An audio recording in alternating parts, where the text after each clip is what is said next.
Greetings, traveler. Might I offer you a chalice of soup for the journey ahead? It isn't imbued or anything. Anyway, it's the new year, and time to emerge from the soil to begin making bad YouTube videos again, this time with part 2 of Berserk of Gluttony. Check out part 1 if you missed it when we last left off. Mine eats all of Fate's beef jerky, which results in Fate insulting her lack of giga honkers and the following unfortunate demise of their wagon's wheels, and she wanders off. Fate takes the opportunity to also wander off, finding a ponytail strongman rubbing his sword in secret. It's the chief, who wishes to cross blades. He already knows all of Fate's moves with a single glance, and they duel. Fate is easily bested, simply because he doesn't have the practical sword fighting skills. The old fella is nonetheless impressed, and wishes to train the shonen. Greed finds this situation mighty sus, but Fate agrees, additionally giving them a place to stay. Mine is nude again, while the master and apprentice get to business. During the practice, Fate suddenly gets pink eye, which boosts his stats. Later, a monster is sensed, and it isn't Mine, who ate all of Ponytail's food, who must now gather more while wistfully contemplating the troubles this castle has caused him. Tomorrow, Fate is able to parry one of Ponytail's strikes with a measly stick, despite only training for a day. Having apparently mastered martial arts, they partake in a lavish feast, during which Mibe declares that she has a mission. This gives Ponytail the go-ahead to monologue about his dark past. The castle used to be his, but many years ago, a lich lord slew his family and took occupancy of his house. Fate yearns for real food and begins to subconsciously head to the castle. Ponytail takes the opportunity to put his past to rest and tags along. Fate impresses his homie with the complexity of his magic as they infiltrate the building. An obvious illusion of days gone by welcomes them to the interior,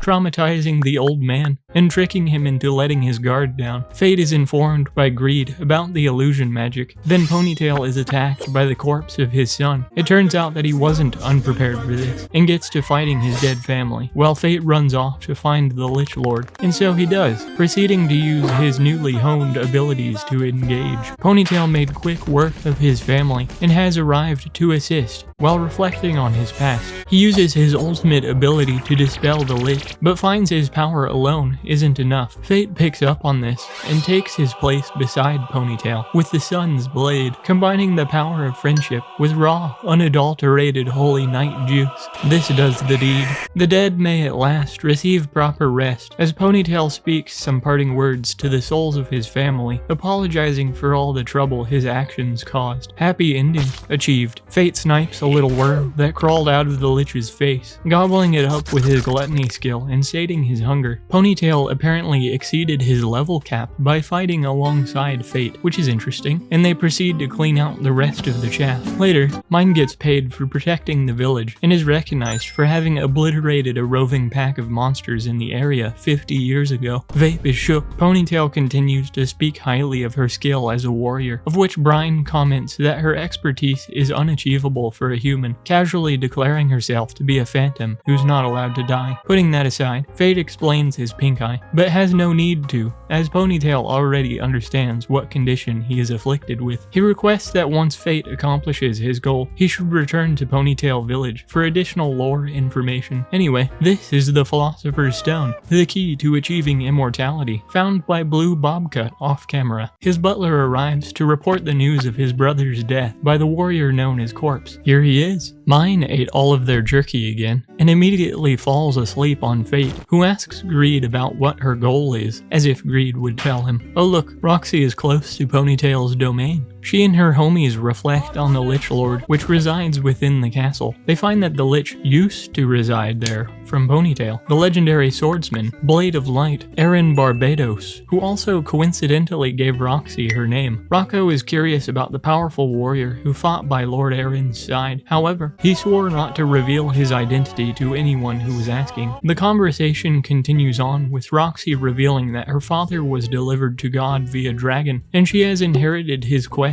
to crusade in Gallia. This is news to Ardon, who immediately offers to train her. Roxy accepts, and they go at it for a bit. Meanwhile, the protagonist party takes a trip through the ruins of Mine's hometown near Gallia. This implies that she's around 4,000 years old. They spot an egg, which Greed explains is a chimera, some kind of gross, Frankenstein-esque Gallian experiment. which mine is here to destroy. There are too many monsters mixed into it for Fate to read its skills, but mine needs his soul-eating gluttony powers to eradicate it, and so the battle begins. It's a mega babe piloting a robot. Mine wants Fate to finish her off, but he is conflicted due to being an innate wuss in boots. The Chimera creates a wave of lava, which is repelled by Maib, who follows up with a comical twirling move. Fate does a petrification, but neither of their attacks have any significant effect. Mine continues her onslaught, gaining more sloth power as she fights. The babe screams, metamorphosing into a flying type. This is beyond Fate's ability, and he is reminded of his powerlessness. He goes into a starvation state to gain more temporary power, making sure not to be overwhelmed by his own skill. After dodging some explosive feathers, he unleashes his ultimate bow move, allowing Mine to swing harder. Unfortunately, the Chimera makes a solid barrier of gunk, which Fate finds difficult to break through.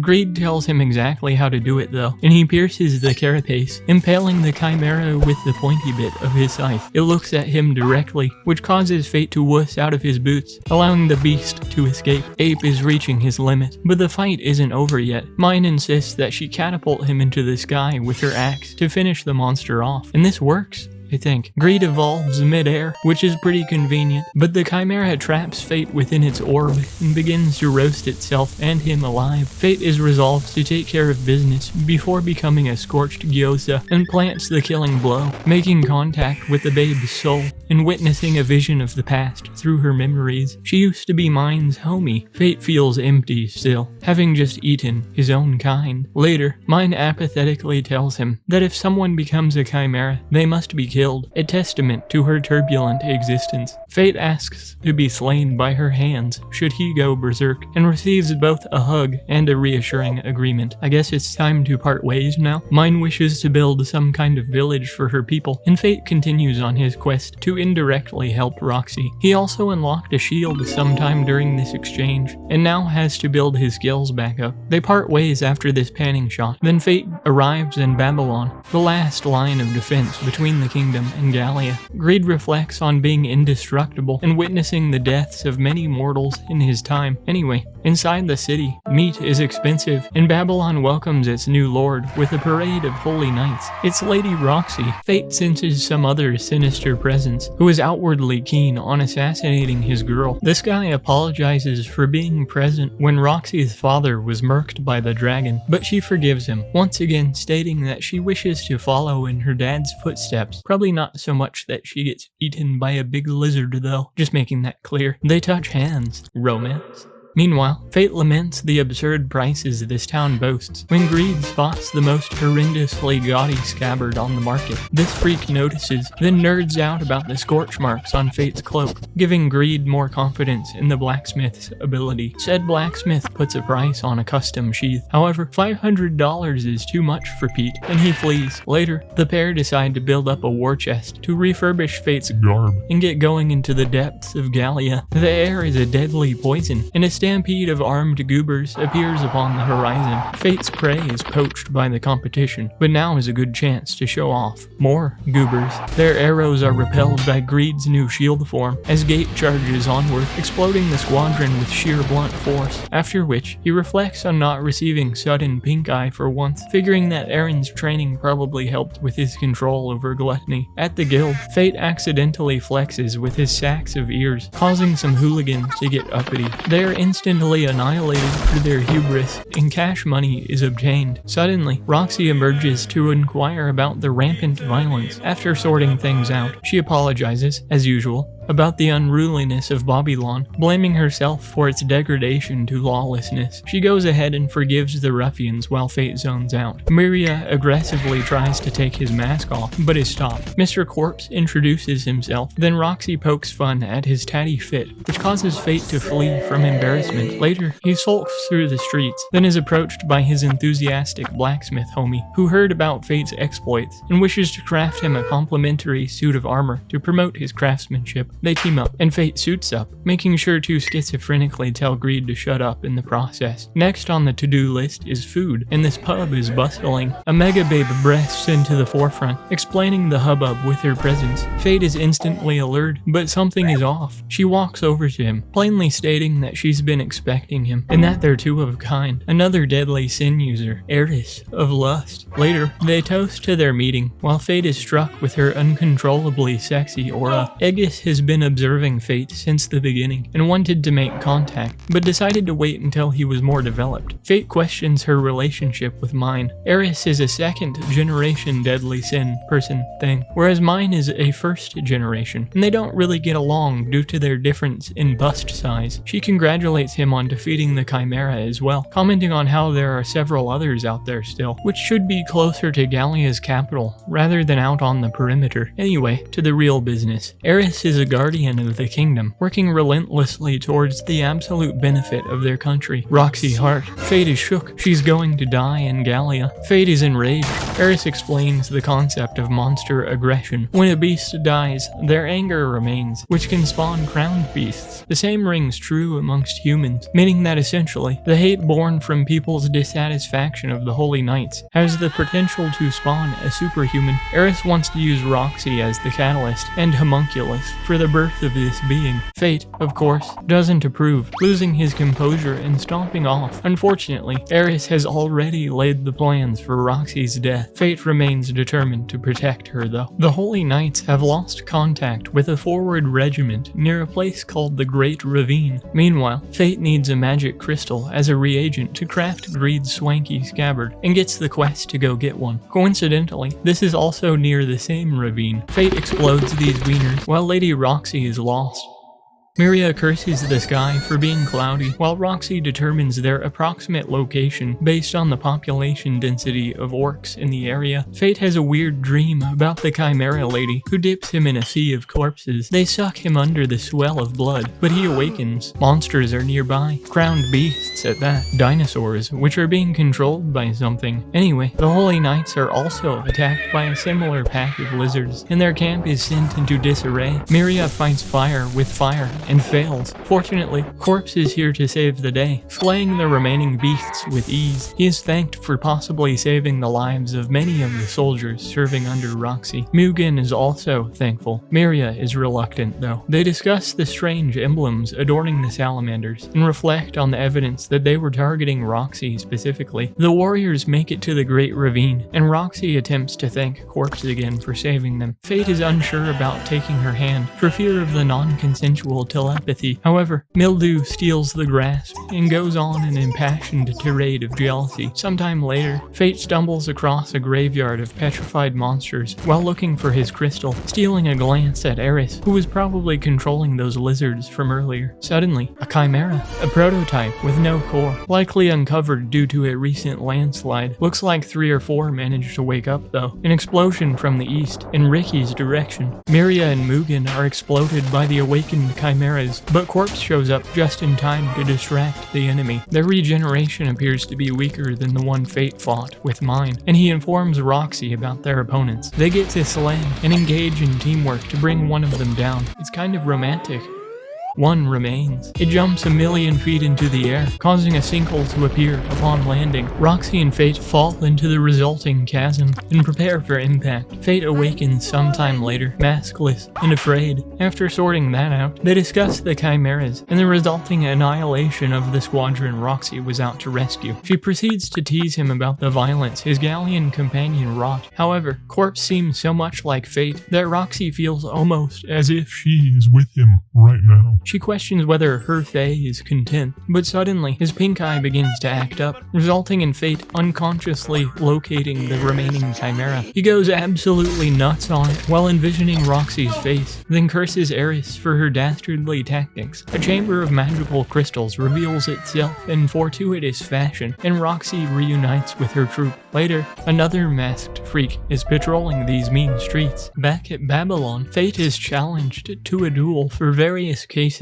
of armed robbery, general violence, property damage, and indecent exposure. This is probably due to that other skeleton mask guy, but Fate accepts his sins. Roxy attempts to recruit him to the knighthood, but Fate can't possibly accept, and must instead either spend time in prison or fight his girl. They duel. Roxy has incredible strength and puts up a fierce offense, intent on exposing his identity in public. Fate understands that he must actually fight back, and activates a Holy Knight move, impressing Roxy with his eclectic proficiency. Miria throttles Mugen, while Fate turns the tables. The gemstone butterfly flutters from Roxy's chest, distracting Late, and ultimately leading to his defeat. Roxy notices his complacency and his fighting style, recognizing Sir Aaron's moves, reflecting on Elder Ponytail's words, and realizing that Corpse was the warrior who inspired Aaron's return to the sword. Roxy offers her assistance with the nondescript great burden Corpse must bear, but is rejected. I thought she wanted to arrest him here, but they dramatically part ways instead. Mugen takes the opportunity to comment on Fate's prowess, mentioning that the monsters they fought earlier were definitely being controlled, and that his family's ancient Gallian studies gave him a few clues to this. Somehow, this transitions to Mugen believing that Fate is trying to court his daughter, Rain, and the conversation abruptly ends with a chase scene. Speaking of the daughter, this scientist is probably her, discussing the Vleric's insane jump into research on immortality via the Philosopher's Stone. Rain grabs a book detailing the stone, reading out that it possesses the abilities to heal any wound and grant the user strength, but in exchange, takes over their mind. Meanwhile, Fate reflects on mine, instructing him to obtain the domain of E, the same power ranking as the Divine Dragon, which ate Roxy's dad. Suddenly, sirens herald the coming of a death march, and the knights get to business. Fate stoically peeps the sitch, finding Roxy at the head of the kingdom's charge. He gives himself pink eye to prepare for another ambush, then spots a globular beast wiggling its way towards Toppy. Time to go bow mode and snipe that fool. He lands the hit, observing the Glubert's sick forehead tat, and entering melee range. It pees all over Fate,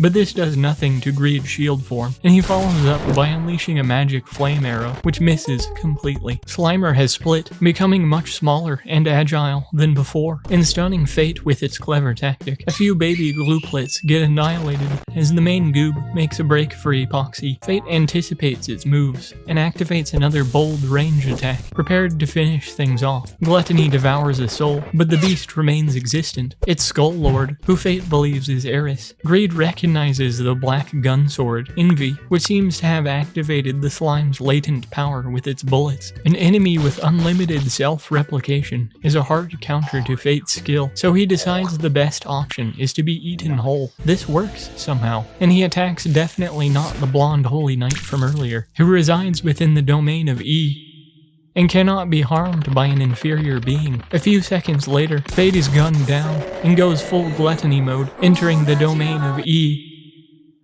They clash blades and have an evenly matched fight, to the point where Fate slices his opponent's mask off. It is, as expected, the blonde guy from earlier, who toots on his whistle, summoning the Divine Dragon with its sultry call. Unfortunately, Fate can't fight this fool, the Divine Dragon, and protect his girl at the same time. The Holy Knights take the opportunity to retreat, but Roxy decides to stand her ground, taking a full blast to the Fae. Never mind, Fate made it in time with his cool shield. Despite being strong enough to absorb the Mega Beam, his mask wasn't durable enough and disintegrates in frustration. Roxy identifies Fate, which had to happen eventually anyway. His double pink eye makes Roxy cry tears of empathy as Fate runs into the haze to initiate a Super Holy Knight ability, snaring the dragon. Envy takes over the offensive, explaining that Fate is obviously not in a particularly favorable position, likely being exhausted from forcing himself into the E Club and maintaining the bindings. Blonde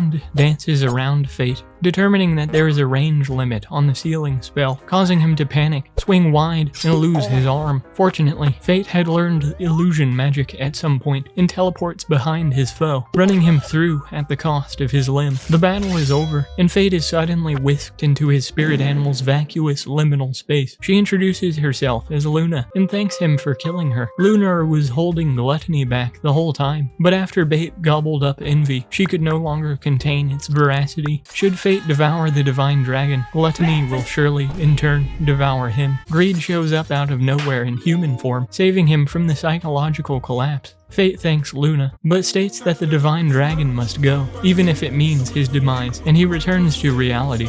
prepared to die. The dragon is also ready to fight. Fate decides to begin by tossing Greed at the dragon and following up with an intense fisting. Greed doesn't appreciate this, but Fate continues. He jumps around, slicing a couple times, then brute forcing himself through the dragon's breath attack to land the final blow. The act of absorbing its soul brings Fate to his knees, almost activating the complete takeover of Gluttony. Nape resists, but cannot hold back the onslaught of ravenous hunger. As a last resort, he forcefully evolves Greed into his next form to minimize the damage his rampage will cause, then passes out. Mine shows up just in time to execute Fate, who begs to be killed. Mine goes to fulfill her promise, but Roxy intervenes at the last moment. I thought that Fate would have gone berserk by now, but he seems to be totally fine, other than having lost an arm and all that. Roxy somehow calms down his skill with her tears and radiant aura, then passionately tells him not to kill himself. Fate realizes that he wanted her to save him after all, then passes out into a convenient lap pillow. Mine seems a little disappointed, and Luna's voice chimes in with approval. A week later, Fate awakens to Eris and Mine, who retrieved Greed from Central Gallia after a monster carried him away. They inform him that Envy was just controlling the blonde fella like a puppet, and that Mine decided to just toss it across the planet as punishment for using mind control. Anyway, Eris requests Fate's help now that he has proven himself with the defeat of the divine dragon. Mine aggressively bites an apple and looks menacing. Fate accepts, aware that he has no other choice, and yearning for a sense of purpose for his gluttony skill. Eris insists that they fix his arm and get out of Babylon before Roxy returns, due to her being connected to Fate's stability now. Here she is, off to see him again. She is distracted by Grapes. and misses his departure, finding a letter apologizing for lying about Gluttony and leaving so abruptly. He promises to return to her one day, which is nice. Sometime in the past, little cretin Fate is treated to dinner by a nice holy knight who is actually a young Roxy. I thought that they were the same age, but I guess Roxy is a fair few years older than him. She stares wistfully out